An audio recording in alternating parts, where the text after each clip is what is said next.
world-renowned speaker. He's actually a global speaker and entrepreneur, business coach, and the author of You, Me, and AI, Karl Lillrud. Hi guys. Failure is just one step closer to your goal. It's a pleasure to have you on the program and such an esteemed person like yourself. Welcome, Karl.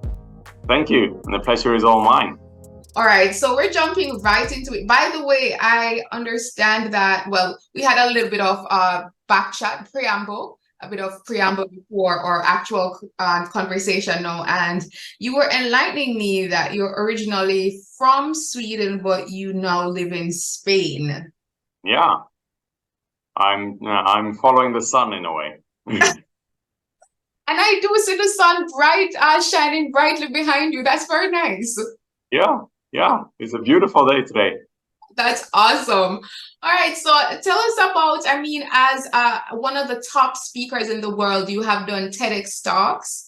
You've been considered one of the top speakers among the top 30 speakers around the world, winning the major award like 2 years in a row. How did you get into that, industry in the first place? I would say that it's been a natural movement towards that for many years, because I've been working hands-on with companies, helping them grow faster and trying to help them understand how to make the best out of their current challenges. And at one point in time, one of my clients asked me if I could help them, not from a strategic point of view, but actually help them to understand on a leadership level. How can we make best use of the current opportunities rather than current challenges that hold us back? And that led me into being invited to speak in front of a large group of leaders. And at that point in time, obviously, that was outside my comfort zone. And as I like to see it, that is where I feel the best. I really love being outside my comfort zone because that's where we progress the most. And I felt that this is something I want to do more of. And so it became a thing. I started to get invited to more and more events. And eventually I was invited to do a TEDx on the topic of how to do the impossible. As I go to sleep every day, I speak out loud and say to myself what achievements I have had today and what findings I bring with me to tomorrow.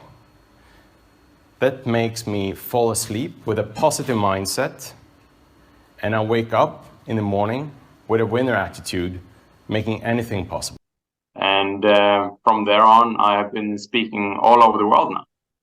Wow, that's an interesting topic that you were invited to speak on. How to do the impossible? In a nutshell, in a minute, how do you do the impossible? Yeah, so first of all, the word impossible is kind of stupid that we have from my point of view, because something that feels impossible in quite large extent is not impossible. It's just that we don't know all the steps to make it a possibility yet. And the only way to do that, to reach to some sort of success, is for us to actually start working towards that goal. And as we work towards it, we will find that some stepping stones that we did not know of wasn't that difficult. And we learn and we take each failure with us as some sort of knowledge about how to actually untangle the next challenge.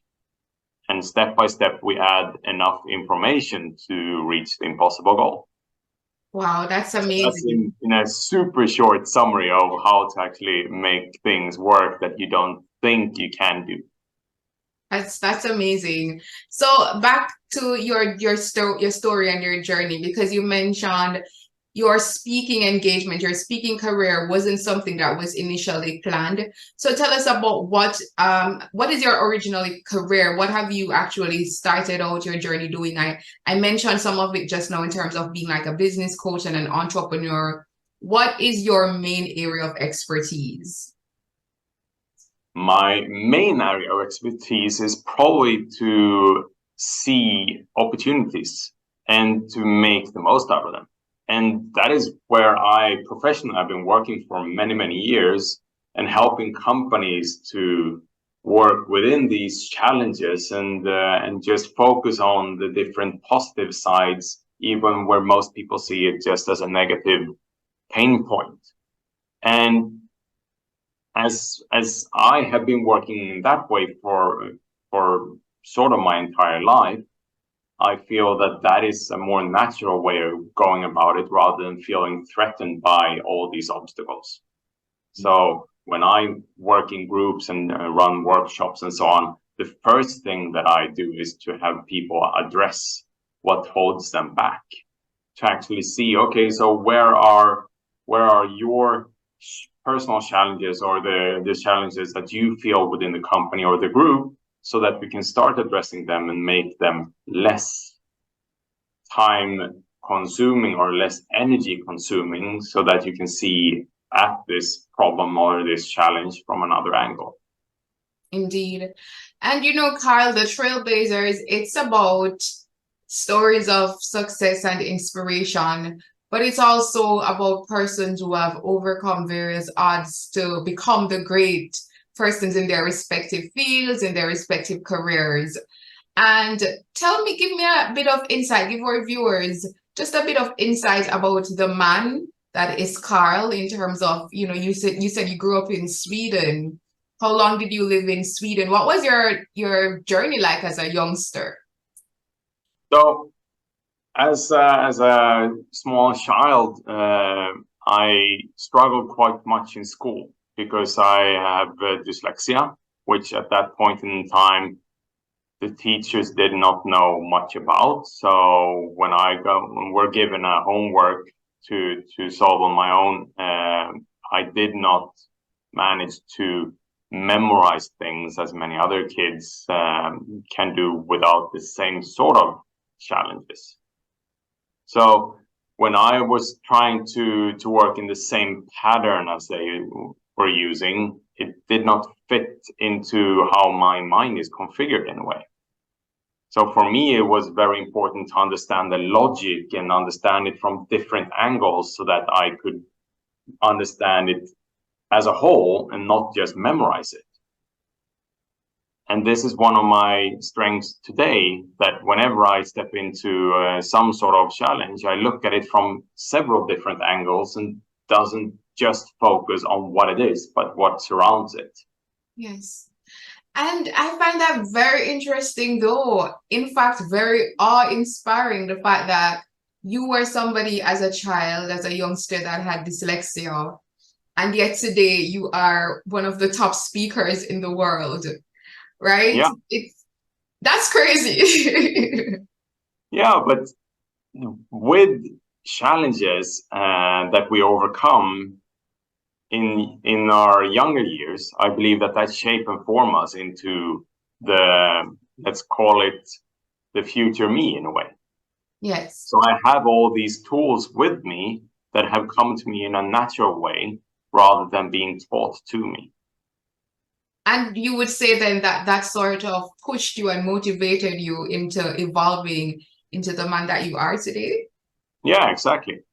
And to actually see that the challenges that are in front of us are,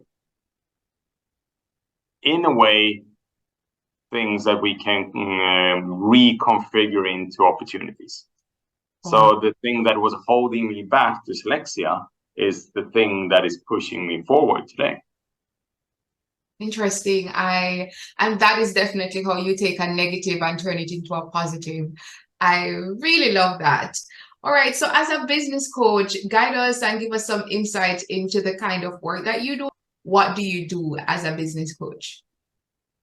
So obviously, as a business coach, and I've been helping different types of individuals and companies in different situations. So there is not one way to work as a business coach. According to me, you can have a structure and a plan that you follow, but you should be able to tailor that towards the certain situation or the individual so that it makes it into a tailored fit. And that is what I am doing both as a business coach and as a mentor, but also as a speaker. So when I speak at events, I don't take this keynote and then just go on stage and rinse and repeat, basically. I always try to make something that is focused on who the consumer is. And that is something that I've been talking about for so many years, and many companies still don't do, or most companies don't do. And that is to understand who is it that is about to consume whatever it is that we are producing. So when I'm helping individuals, the first thing is to understand more about the individual, the background, and also the vision, so that we can see, okay, so in this direction, you believe you're supposed to go. But have you also thought about these other things that might happen along that route? Because there will be some areas where you need to make a decision on if you want to go left or right. Definitely. Tell us in terms of like the importance of going where the opportunity lies. So for example, in your career, you have lived in more than one country, or at least traveled. So you mentioned you are from Sweden. I'm not sure at what point you went to Spain. Perhaps you can give us some insight. And you travel for work as well. How crucial is that, especially in a global environment? It depends on what you're trying to do. I would say that in my line of business, it's very important to have different impressions. And with the possibility of meeting different cultures, you get more insight into how people look at the world. And the world is where we live. So we need to understand that there is not just one view of a certain thing. Like, for example, if we think about e-commerce, if we talk about e-commerce in Europe and talk about e-commerce in US, the view of it is quite different. We believe that everybody think of it in the same way, but in reality, it's quite big difference in terms of how consumers consume using this channel, basically. And speaking of e-commerce, that's a big topic these days. It's a big business as well. That's also an area of your expertise. Tell us, how is it that, are we too late if persons want to get on the train? Because a lot of times I'm on social media, I see persons having ads for their different, e-commerce businesses, or how you can learn. How can we strategically position ourselves to use that as an earning power and to also learn? So I wouldn't say that there's never too late in a way, because the world is changing. There is new generations that becomes part of the group that is consuming whatever it is that you're producing or that you're offering. So it's more about finding your angle. Where can you drive value rather than just trying to make money? Because if you drive value and generate something that there is a need for, then definitely consumers, if you attract them in the right way, will find your offer better than someone that doesn't understand the same value and basically trying to get consumers just because of low price or fast shipping. Because there is also this thing that is related to how to generate long-term customer engagement, and that is, how can you actually create some sort of connection with the consumer? Yes. So if we look at social media and, for example, TikTok, one big thing with the TikTok audience and why TikTok as a platform grew so fast was because they connected with the consumers in the platform on a personal level. It wasn't all these filters and everything. It was fun. And it was something that sort of pulled us from our everyday life and created some sort of other impression. And we're getting back into the idea of getting more impressions, getting more inspirational content. And what they managed to do was to actually give you more impressions from a larger pool of creators. Yes. Than what you got from the other platforms. That is so true. And as somebody who loves TikTok, I love actually having TikTok lives, and you are definitely right about that. That engagement, that connection directly to the masses is what sets it apart, and also is a learning lesson for us as well in our various careers and industries in terms of connecting to the audience, right? Yeah. Okay. So if we look at that as a concept, we now know that video is a thing that is consumed by very many people every day. And e-commerce is a quite flat product in a way, but the video shopping is growing and growing. And with artificial intelligence and generative AI, I believe that we will see much more shopping being done using video as a concept. And speaking of that, you're the author of You, Me, and AI. Tell us a bit about that book. I mean, it's definitely a book for the times, so it's no doubt very relevant. What can we expect to, if we haven't purchased the book or know about it, what can we expect to learn from it? And why is it important to zoom in on that at this moment in time? So artificial intelligence is a quite complex concept. I've been working with artificial intelligence since 2006, but we didn't really call it artificial intelligence back then. We tried to create self-learning algorithms, and we tried to understand how we could use data to manipulate the next level, which was mostly consumers and customer-facing front end and so on, so that we made something that was more tailored toward the audience. The book itself is a response to the many questions that I got as an AI expert and speaker on the topic. People reached out to me because they wanted to understand more and how the huge shift in the market with these new, very interesting platforms and opportunities with AI, and how that would affect them. So instead of trying to answer everyone one at a time, I wrote a book on it. So the book, You, Me, and AI, is basically a book about how the world is affected and looking into the future, how it might affect you, me, and the world of AI. Because all of us come from a different background in one way or another. We're working in different professions and so on. So the book itself is trying to address over 50 different situations and how those situations are going to be affected. Wow. So it's more looking at the impact as opposed to solutions based, or also the impact, but also how to adapt. Yeah, and the potential of how you can make use of it in different ways. Okay. So definitely there are areas where the impact is going to be greater than other areas, but it's also interesting to see, because what we thought would be impacted by these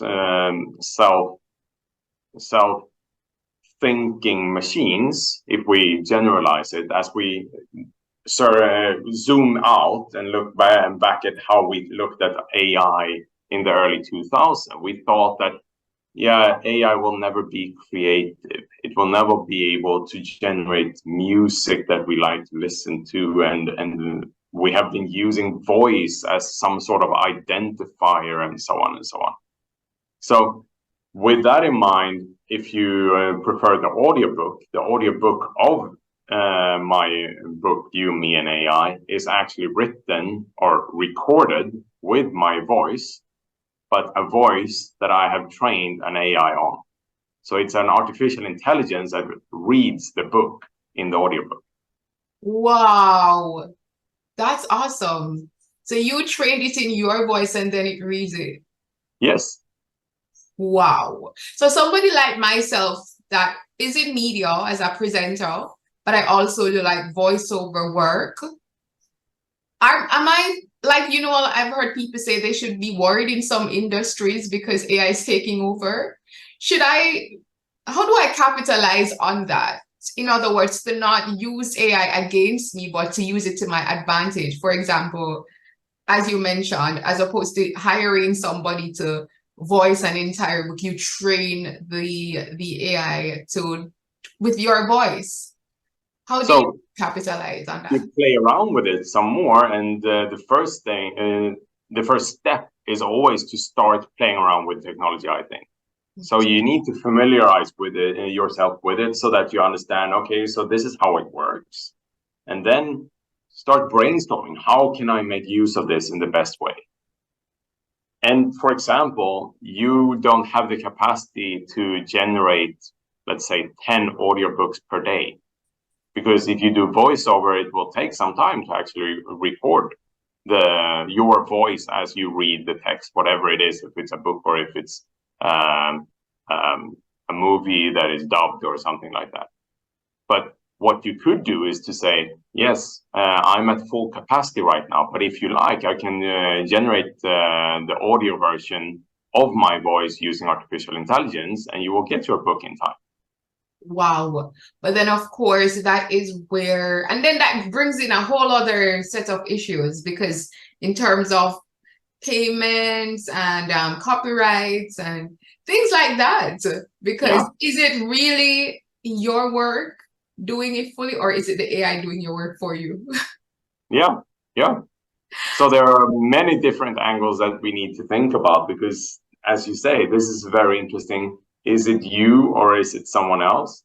But if we play around with the concept of that, if we compare a typewriter to a computer, then the computer is storing your text as you type it, and then you put print. Then you push on the print button, and out goes the paper. Is that actually your work? In a way, it's been stored in a storage hard drive in this case, or in a cloud environment. You have actually pressed the keys on your keyboard just as you would in a typewriter. But if I then change the font to handwriting, wow, and let's play with the idea that I have actually recorded how I write with my handwriting, so I have my own font that is exactly as my handwriting. wow. Then as I print this as a personal letter to someone, is that my work? It is. It is, because Yeah, you did your work. But the font is a handwriting font, and it's more of my production in terms of the words, but I have not written it by hand, but it looks like I've written it by hand. Wow, interesting. And we could go on and on, because this is something that as it evolves, even for example, we saw even the other day with the writers strike in the US. Yeah. And of course, one of the things, AI was a big issue there in Hollywood in terms of, okay, their works as opposed to AI and how they're compensated, etc. So I guess it's such a big topic that it continues to evolve. Okay, so moving on from that though, just generally speaking, what has been, would you say in your esteem, the greatest challenge of your journey to date? And how did you deal with that? My greatest challenge, I think that I put myself in challenging situations on a daily basis, intentionally. So I don't actually believe that I have had a greatest challenge. I believe that my life has been designed by me to be challenging all the time, and to be comfortable about that and not feel it as something that threatens me. So I have really worked with myself in terms of trying to make the most out of everyday situations.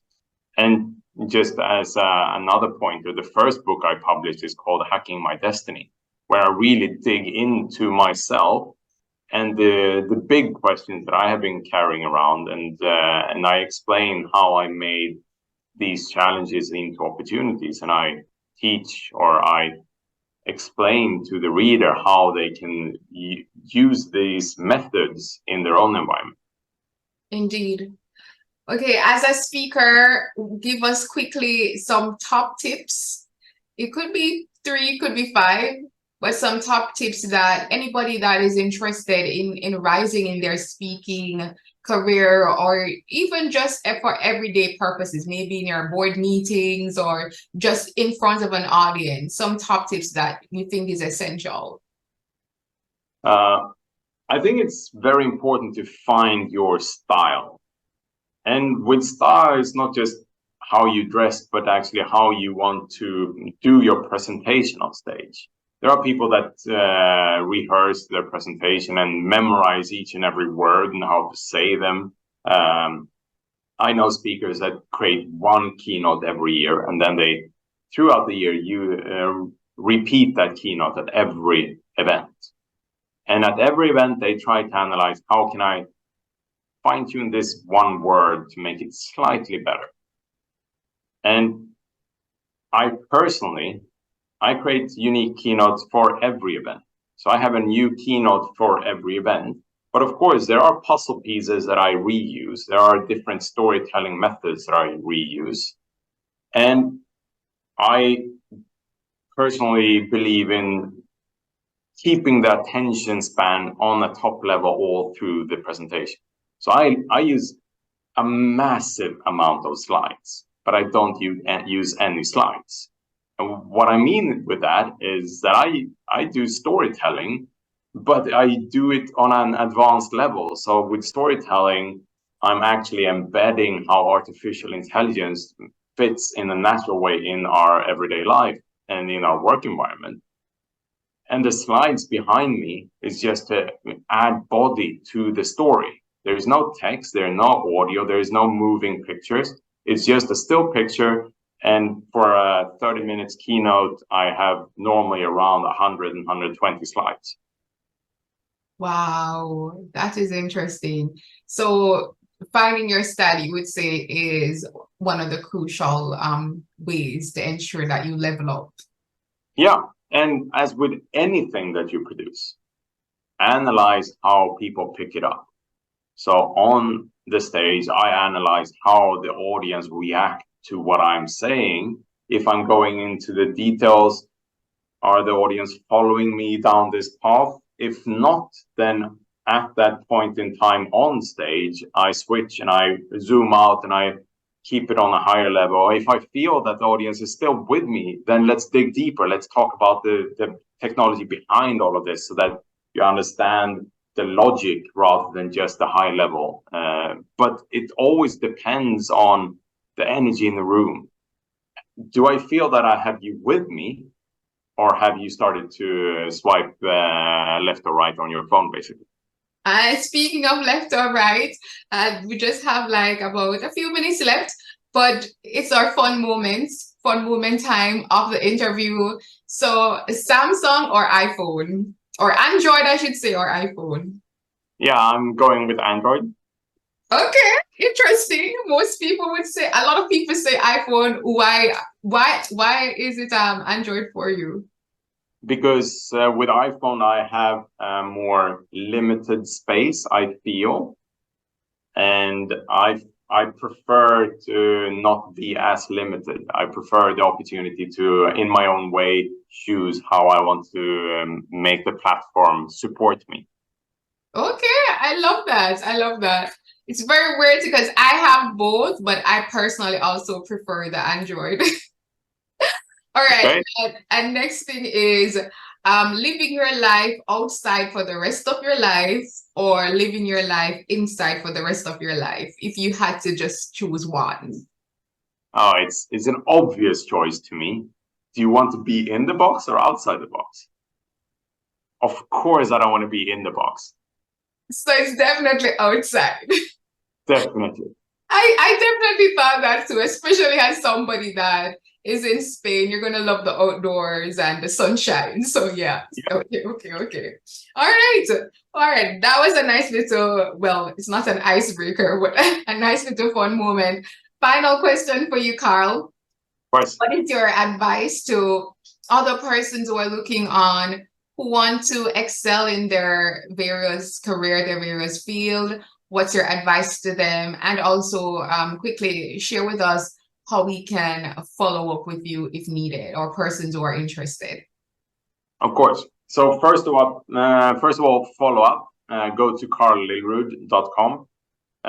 Easy to find. Just Google my name, Karl Lillrud, and on that site you'll find lots of information about me, about the books, but also some downloadable content that you can access about basically covering what you just asked. How can we get more out of what I'm doing, and how can you actually progress in your space? And the second thing is that I'm here to support everyone. Capacity-wise, I might not be able to support everyone in the way that I would like, but I'm trying my best to really create opportunities wherever I can. So if you have any thoughts or comments, or if you want to talk about me being your mentor, or for me to speak at an event or within your organization, then just contact me and we will have a chat and see how I can create the opportunities for you. Indeed. And as you mentioned, I think a fitting note to wrap it up is the fact that there is no impossible.